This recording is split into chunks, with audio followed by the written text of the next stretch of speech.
nós devemos prestar atenção naquilo que acontece ao nosso lado. Nós que já estamos praticamente na última semana do mês de setembro, visto que no domingo se encerra o mês de setembro, depois nós teremos no máximo mais 2 meses para se completar o ano litúrgico. Ou seja, o ano já foi embora, já estamos no final do ano. E aí eu pergunto, o que você fez na sua vida neste ano todo? Como foi a sua vida neste ano todo? Você conseguiu permanecer e ficar naqueles projetos iniciais lá do começo do ano? Tira o ano litúrgico, mas poderia também falar do anos, do calendário civil, que também se encerra em dezembro, 1 mês depois, ainda dá tempo. Talvez se você ainda não conseguiu cumprir aquela promessa feita ao Senhor, ainda dá tempo. Por que eu digo isso? Porque a primeira leitura vai falar muito a respeito dessa realidade. Em primeiro lugar, a leitura vai começar dizendo que o rei que coloca o seu coração nas mãos do Senhor, é um rei que é como água corrente, Ou seja, o Senhor vai, ela não para, ela vai correndo, ela vai gerando vida, por onde ela passa, ela vai se transformando. Aqui, em primeiro lugar, eu chamo a atenção para cada um de nós. Você tem colocado aquilo que você faz, as suas atividades, aquilo que você tem feito nas mãos do Senhor? Você tem deixado que Ele te conduza no seu agir? Ou nos momentos de dificuldade, nos momentos de dor, você tem buscado a outro que não Ele? Mas posso também falar da realidade da autoridade, E há menos de 20 dias para uma eleição municipal, aonde nós como cidadãos devemos cumprir o nosso papel, de eleger aqueles que vão representar a cada um de nós na eleição, ali nas urnas. Esse é o nosso momento de fazer isso. Também nós temos que ter esse papel, de buscar pessoas, autoridades, que como o Evangelho e as leituras do domingo, quem participou na missa do domingo vai perceber que a autoridade para Deus é aquela autoridade que é constituída para servir e não para ser servido. Se essa pessoa a quem você está pensando tem essa realidade. E aqui, eu utilizo da reflexão que Dom Osvaldo, bispo da Diocese de Marília, ele traz alguns pontos a respeito dessa realidade política. De escolher essas pessoas, que vão nos representar, mas pessoas que são capazes de seguir, a vontade de Deus. Porque caso contrário, nós vamos continuar cometendo os mesmos erros. E aí não adianta querer culpar o outro que está lá no poder, porque uma vez que quem colocou ele lá, foi a gente. Então nós devemos cumprir esse papel de cidadão. A primeira, entre tantas coisas que o bispo vai ali refletir, ele fala que o candidato, aquele a quem nós devemos buscar nesta realidade, ele deve ter em primeiro lugar uma vida idônea, uma vida correta. Em segundo lugar, nós devemos saber quais são as suas propostas. O que ele tem, o que ele pensa, qual é o agir dele, o que ele defende, é outro ponto trabalhado. Também ele vai dizer, como ele atua, como é o agir dele.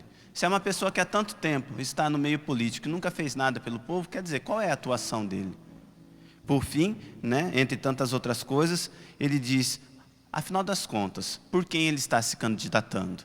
Ele está se candidatando para fazer algo em defesa do povo, daqueles a quem ele vai representar, ou ele está se candidatando por interesse próprio, para depois vender cargo e usufruir erroneamente daquilo que ele foi constituído para fazer?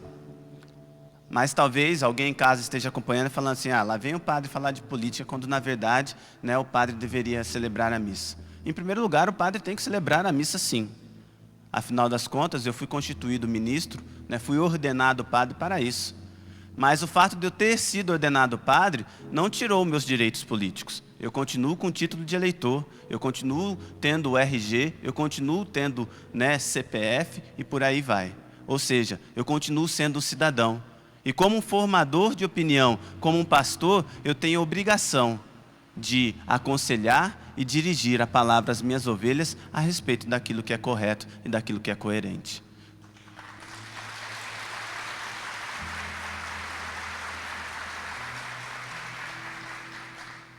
Mas voltando à liturgia da palavra, ela vai dizer a respeito, depois o Senhor vai dizer a respeito do caminho né? Quem caminha longe de Deus, quem caminha longe da verdade, né, é uma pessoa que não consegue perceber o erro. Mal, né, equiparando, é alguém que está num vício. Você já viu alguém, por exemplo, que está no vício do álcool, dizer que ele está errado? Não, gente. Por quê? Porque ele está longe da verdade. A partir do momento que alguém que está no vício percebe que é viciado, né, qualquer um que trabalha com pessoas que vivem na droga, no vício, sabe que ali é o primeiro passo para a cura dele e o passo mais importante. Portanto, o nosso agir, ele tem que ser um agir pautado na verdade, com V maiúsculo, ou seja, na verdade que é Cristo, na verdade que liberta. Muitos momentos na nossa vida, nós queremos pautar o nosso agir, ou seja, eu tenho como, né, referência da minha pessoa, do meu agir, né, a pessoa de outros homens. E aí é errado. Porque o homem, por si só, ele é criatura, ele é falho. Quando, na verdade, a nossa referência deve ser sempre a referência de Cristo, Senhor. Porque, caso contrário, nós vamos também, daqui a pouco, né, querer, né, justificar através do outros nossos erros. E aí vai chegar ao ponto em que nós não conhecemos mais, né, o caminho da verdade, nos desviamos. É tão interessante essa realidade de quando nós nos afastamos da verdade, nós acabamos esquecendo, né, o caminho, a verdade e aquilo que é o correto, e o nosso agir vai, né, ficando laxo, a gente vai se perdendo, a gente vai esquecendo, né, aquilo que é o correto, né, que os padres, e às vezes a gente conversa lá em casa, os padres, a respeito dessa realidade, como a gente vê isso no confessionário. Às vezes a pessoa que, né, vive a prática da reconciliação, da confissão, a cada mês, por aí, ela chega lá e aí ela fala, né, uma lista grande de pecados. Enquanto a pessoa que às vezes ficou afastado, né, do sacramento da penitência por mais de 10 anos, chega lá e conta, padre, eu tenho esse e esse pecado, fala 2 pecados. Aí eu passo assim, mas você não tem mais nenhum, meu filho? Né? Isso quando ainda consegue reconhecer, porque às vezes a pessoa entra, então, padre, eu não tenho pecado. Fala, nossa, mas, né? Aí dá vontade do padre ajoelhar na frente da pessoa e falar assim, minha santa, meu santo, né? Por quê? Porque a pessoa, ela andou tão afastada daquilo que é verdade, que ela acabou esquecendo aquilo que é o correto e aquilo que não é. Então o agir dela, para ela já é normal. Para ela fazer tal tipo de coisa é normal. Para ela agir de tal forma é normal. Quando na verdade, né, o agir dela não é correto. Às vezes ela está num pecado, né, qualquer tipo de pecado, às vezes não é um pecado grave, mas ela está num pecado e ela não tem consciência disso porque andou afastado do Senhor, andou afastado da verdade.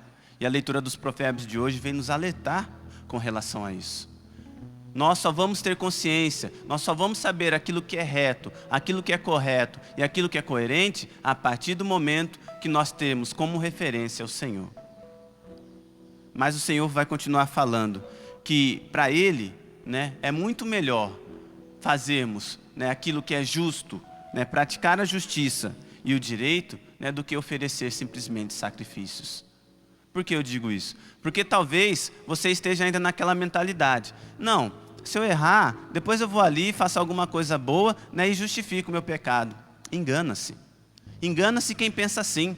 Porque o Senhor, Ele não está preocupado apenas com o sacrifício. Você pode até, de repente, né, na igreja existe uma missa chamada, né, missa gregoriana, né, onde o fiel oferta, né, ao padre para ele celebrar 30 missas seguidas por aquela pessoa. Você pode talvez até fazer esse tipo de oferta. Mas se o seu coração não estiver disposto a voltar para a verdade que é Cristo, não vai adiantar de nada. Porque esse sacrifício por si só, ele não vai te salvar. O que vai te salvar é a sua conduta, é seu agir, é a prática da justiça e do direito. É garantir aquilo que é correto, é garantir aquilo que é coerente.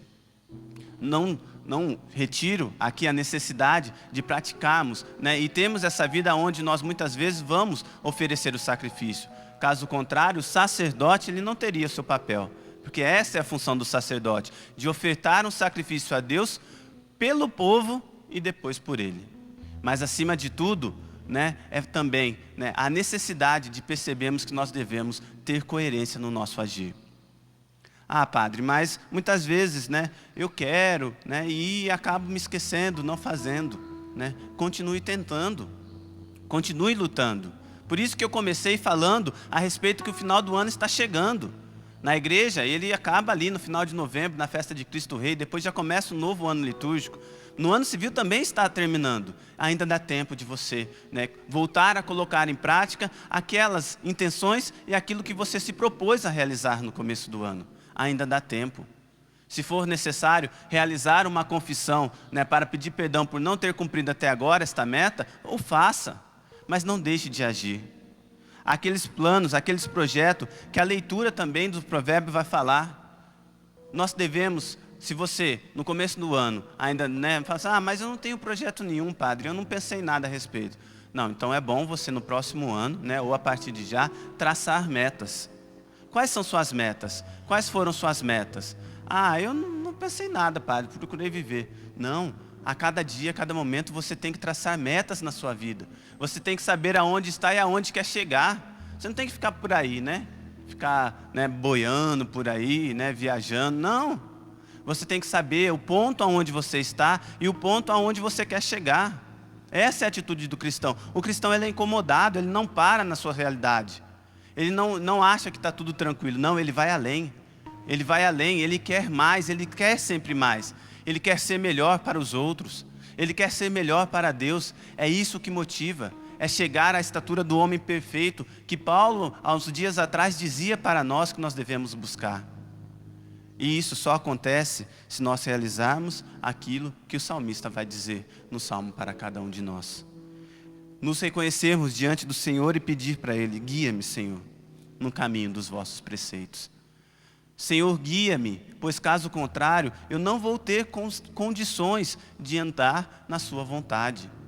Se eu não me aproximar de Ti, se eu não realizar e ter a meta a qual quero, segundo o Teu desejo, eu não vou conseguir. Porque eu tenho que meditar, eu tenho que lembrar dessa realidade de forma constante. De forma, né, a cada momento da minha vida. Espera aí, como que está? Eu cheguei já, eu atingi aquilo que eu quis para esse ano, e talvez fale assim, mas eu não sei o que pedir. De repente, né, você vive uma realidade de vício e quer se libertar, então faça. Durante esse ano, né, eu não vou mais, né, beber álcool. Durante esse ano, eu vou parar de fumar.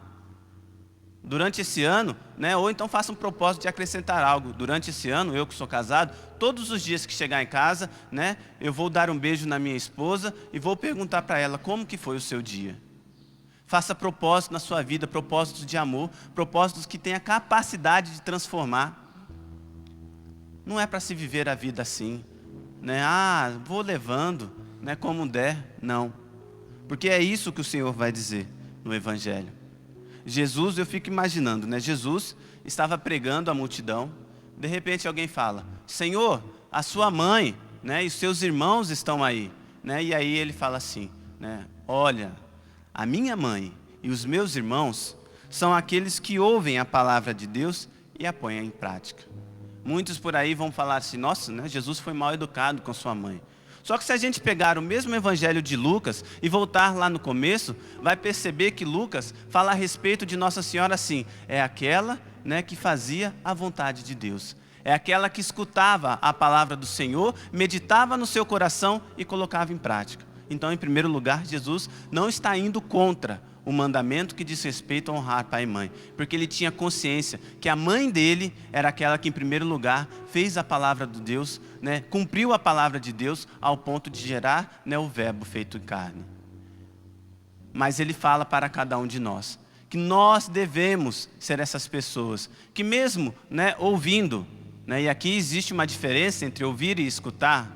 Ouvir, né, são aqueles que percebem pelo sentido, né? O escutar não, o escutar a gente já se coloca consciente na relação. O que vocês estão fazendo aqui, e o padre espera que esteja acontecendo, é que vocês estão me escutando. Ou seja, aquilo que eu estou falando, né, vocês estão refletindo, né, e guardando. Mas ao mesmo tempo, a gente está ouvindo, por exemplo, a gente está ouvindo, né, o teclado de fundo, a gente está ouvindo, né, as pessoas que passam lá fora, o canto do passarinho, está ouvindo várias coisas aqui. Mas escutando, colocando, né, em ação, nós estamos então, né, espero que vocês estejam então na posição de escutar aquilo que o padre está falando, para refletir. E o Senhor, Ele vai dizer então, né, que nem é necessário escutar a palavra, ou seja, né, no sentido de só estar ali, mas basta ouvir a palavra de Deus, basta abrir o coração para a palavra de Deus, basta fazer com que ela aconteça, né, que a gente dê abertura para ela, né, que ela aconteça no nosso coração. Mas é só ouvir? Não. Nós também temos que colocar em prática. Nós também temos que realizar a palavra de Deus. Nós também temos que fazer com que ela aconteça. É a mesma coisa que eu disse a respeito da primeira leitura, quando eu disse que o nosso não basta só fazer sacrifício, é preciso dar testemunho de vida.